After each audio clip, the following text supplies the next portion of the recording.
জমিটা তাড়াতাড়ি চাষ করে বাড়ি যেতে পারলে বাঁচি। আরে কি জানি একটা আটকে গেল। বাবা, এগুলো আবার কি? কই দেখি দেখি। আরে ওরা ওখানে কি করছে?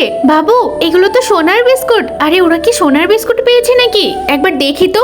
বাবা, এগুলো দিয়ে কি করতে হয়? এগুলো দিয়ে অনেক কিছু করা যায়, তুই তাড়াতাড়ি গিয়ে বাড়িতে লুকিয়ে আয়। কি সোনার? আমি তো যেভাবেই হোক ওগুলো ছিনিয়ে নেবই। ঠিক আছে বাবা, আমি এক্ষুনি রেখে আসছি। ওই তো বাচ্চাটা যাচ্ছে। এই বাবু, দাঁড়াও দাঁড়াও। কি হয়েছে আন্টি, বলুন না। তোর কি ওই বড় গাড়িতে ওঠার ইচ্ছে আছে? হ্যাঁ আছে তো, আমাদের তো নেই। আপনি যদি ওঠান আমার খুব ভালো লাগবে। আচ্ছা তোর হাতে এটা কি? দে আমার কাছে রেখে দিতে। ওঠ। না না দরকার নেই, আমি নিজের কাছেই রাখতে পারবো। যে করেই হোক ওই স্বর্ণটা আমার ছিনিয়ে নিতেই হবে। আচ্ছা চল, তোকে গাড়িতে উঠিয়ে দিচ্ছি। কি মজা, আমি গাড়িতে উঠবো, আমার খুব ভালো লাগছে। আচ্ছা আমি তাহলে বাড়িতে চলে যাই, আমার ছেলেকে তো একা একা পাঠিয়েছি। এই পুলিশ, তুই আমাকে ছেড়ে দে না, ওই বাচ্চাটাকে আমি মেরে ফেলবো। না না, ওই বাচ্চাটার কোনো ক্ষতি করিস না, তুই যা, আমি তোকে পালাতে দিচ্ছি। ধ্যাৎ, সবটা ভেস্তে গেল। আরে আপনি চিন্তা করবেন না, আপনার ছেলেকে আমি সময় মতো ফিরিয়ে নিয়ে আসবো। ও কি আমার ছেলে নাকি? এই বাচ্চা তুই পালিয়ে যা, আমিও পালিয়ে যাচ্ছি। আরে এই কয়দিটার জন্য কতটা দেরি হয়ে গেল, তাড়াতাড়ি আমাকে বাড়ি যেতে হবে। আমার ছেলেটা এখনো বাড়ি আসেনি। বাবা আমি এসে গেছি। এত দেরি কেন হলো? ওই যে রাস্তা দিয়ে